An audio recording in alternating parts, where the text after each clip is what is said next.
গরুর হাটের ছোট্ট ব্লগ, এক ঝাঁক সুন্দরী, দালাল, বন্ধু রোকন, পুকি বয়ের আফিন, বিক্রি হয়ে যাওয়া প্রেমিক, প্রেমিকা, দুষ্টু, ঘাটতেরা, লজ্জাবতী, লজ্জাপাড়া, এলাকার ডন, ডনের প্রেমিকা, ছেঁকাখোর, এলাকার জামাই,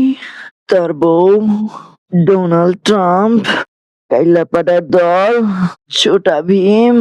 পাগলা, গোবর, তরকারির ঝোল, পেট খারাপ, অসামাজিক, সিল্কি চুল, আন্ডা, প্রেমিক প্রেমিকা, সিঙ্গেল সমাজ, জীবন নিয়ে হতাশ।